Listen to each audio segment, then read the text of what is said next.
They say the heart doesn't lie, but I tried to make mine a world-class deceiver. My name is Julianne, and my husband Mark is one of the top cardiologists in the state. He is a man of logic, data, and rhythm.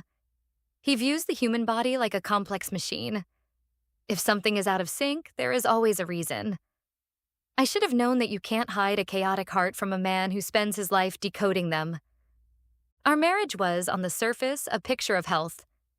We had the house, the prestige, and a routine that ran like a Swiss watch. But Mark was married to his practice. He spent 14 hours a day looking at EKG readouts and fluttering valves. I was a background character in his life, the woman who kept the home running so he could save lives. Then I met Thomas. He was the opposite of Mark's sterile, calculated world. He was a local landscape architect, all rough hands and unpredictable energy. Our affair wasn't just a physical escape. It was a cardiac event. Every time I saw him, my pulse would skyrocket. I felt a rush I hadn't felt in a decade. To be safe, I wore my smartwatch everywhere. It was a gift from Mark, the latest model with advanced biometric tracking. He'd set it up so that our health apps were synced. He told me it was because he worried about my family's history of hypertension. "I just want to keep an eye on you, Jules," he'd said with a kiss. I thought it was sweet.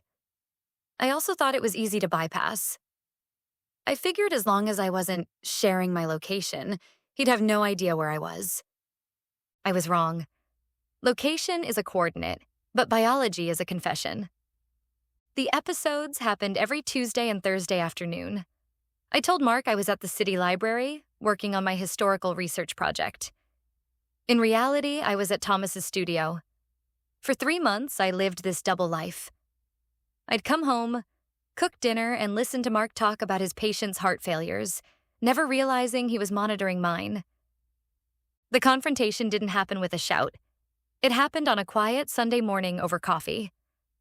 Mark was scrolling through his tablet, his brow furrowed in that specific way he looked at a difficult scan. "Jules," he said, not looking up. "We need to talk about these spikes." My stomach dropped. "What spikes, honey?" "Your heart rate," he said, turning the tablet toward me. It showed a graph, a series of calm blue lines that suddenly erupted into jagged red peaks. Every Tuesday and Thursday, between 2 p.m. and 4 p.m., your resting heart rate jumps from 65 to 145 beats per minute. It stays there, sustained for nearly 90 minutes. And then it drops back to normal just before you come home. I felt a bead of sweat roll down my spine. "Oh, that. I told you the library has those massive flights of stairs. I've been trying to get my cardio in by running them." Mark looked at me, his eyes cool and analytical. "I thought of that. But your watch tracks steps and elevation too, Jules. During those 90 minutes, your step count is nearly 0. You aren't running stairs. You aren't moving at all. But your heart is beating like you're running a marathon." I laughed, a nervous, brittle sound. "Maybe it's the caffeine? Or stress? You know how much that research consumes me." "I'm a doctor, Julianne. I know the difference between a caffeine spike and a sustained tachycardic event. I actually got worried. I thought you might have SVT, a heart rhythm disorder. I was going to surprise you by booking a full stress test at the clinic." He paused, and the air in the room seemed to vanish. "But then," he continued, "I looked at the oxygen saturation and the skin temperature data the watch recorded during those same windows. Your skin temperature rises by 3 degrees, and your respiratory rate doubles. I cross-referenced the data with our cell phone bill. You aren't at the library, Jules. You're roaming on a tower 3 miles away, right next to a landscape nursery." The silence that followed was deafening. I could hear the ticking of the clock on the wall, sounding like a metronome for my own guilt. I tried one last time. "Mark, you're being paranoid. You're treating me like a patient, not a wife." "I treated you like a wife for 10 years, he said, his voice cracking for the first time. "I treated you like the person I could trust most in the world. But numbers don't have emotions, Julianne. They don't have agendas. They just tell the truth. And the truth is, your heart is only truly alive when you're with someone else.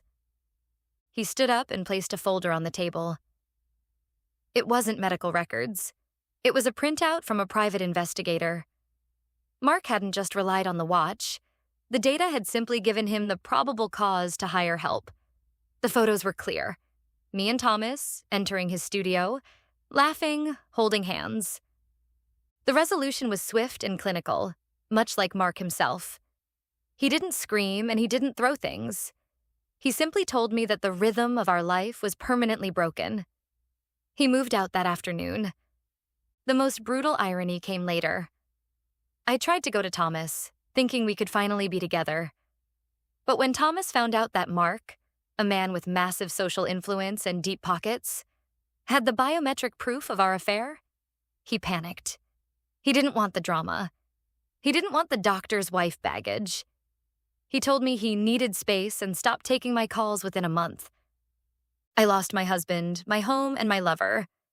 But the thing that haunts me the most is the watch. I still have it, sitting in a drawer in my small apartment. Sometimes I'll pick it up and look at the blank screen. I thought I was being clever, hiding in the shadows. I didn't realize that every time my heart beat for Thomas, it was sending a signal directly to the man I was betraying. I was a dead woman walking, and my own pulse was the one who pulled the trigger. Mark still sends me a link to my health data once a year, right before the divorce anniversary. It shows a flat, steady line. My heart rate never spikes anymore. I'm healthy now, I suppose. I'm also completely alone.